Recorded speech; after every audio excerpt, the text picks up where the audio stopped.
Have you ever found yourself doubting your achievements or afraid that you will be exposed as a fraud? Something like, if they truly see me, they'll know that I'm a bad mom or a terrible painter or that I suck at what I do.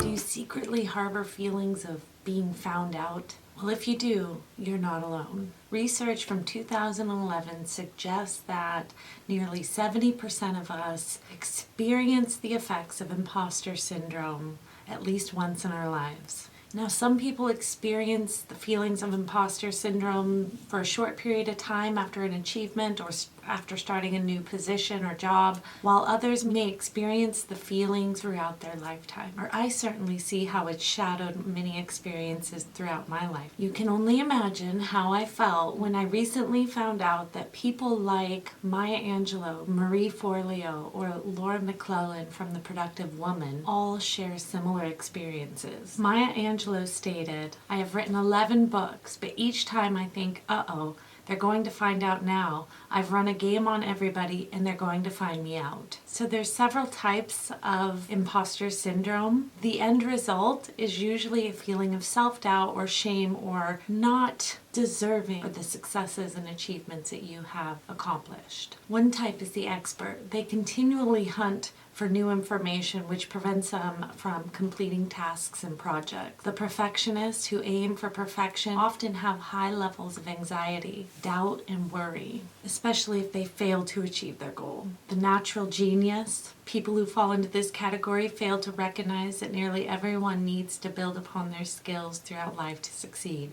You've heard me talking about in the past allowing yourself to start amateur and build pro. And the superhero. They often excel in every area because they push themselves so hard and beyond their limit. Marie Forleo shares that when we internalize this message that we're not the real deal, we suffer major consequences, not just to our mind and our emotions, but also financially. We live smaller in all areas of our lives. So let's discuss some techniques that can help you overcome imposter syndrome. 1. Talk about your feelings and fears with someone you trust. And shedding light on our fears helps reduce the impact they have on ourselves and also on the actions that we're taking in our life. Document your achievements. At the end of each day, simply make a list of what you did instead of a to-do list. You may find yourself amazed. It's also important to learn to celebrate your achievements. 3. Marie Forleo says, share your light out and not in.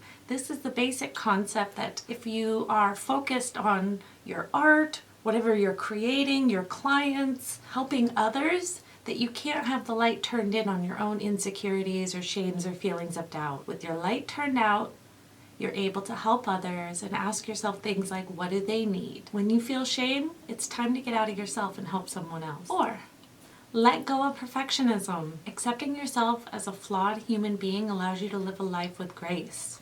You will increase your esteem and your self-worth, which will allow you to try new things and also start amateur. Embrace the motto of failing forward.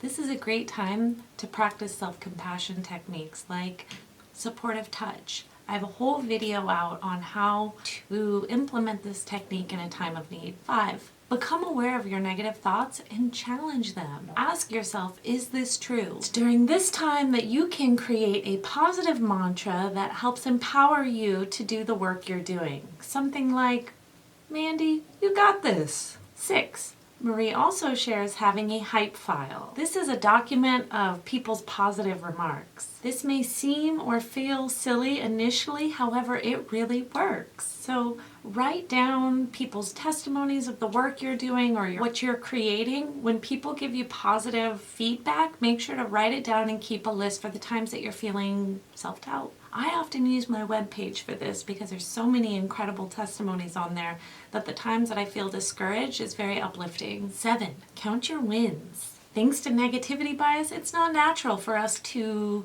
track our successes. Negativity bias means we instinctively look for failures and mistakes we've made as a way to protect ourselves. This can slowly be undone by intentionally making time to recognize your wins. If you've worked with me as a coach, you know that we start every session by highlighting what went well this week. This is really balancing your mind to allow you to internalize your successes in life. And finally, stay humble. It's okay to not have all the answers and not do all the things perfectly. You never need to overcompensate for imposter syndrome. You don't have to know it all or do it all. You are free to learn as you grow. Stay teachable and keep seeking. All right, wellness warriors. Now you have 8 tools to help you overcome imposter syndrome. Go forth, live big lives full of joy and success. See you guys next week.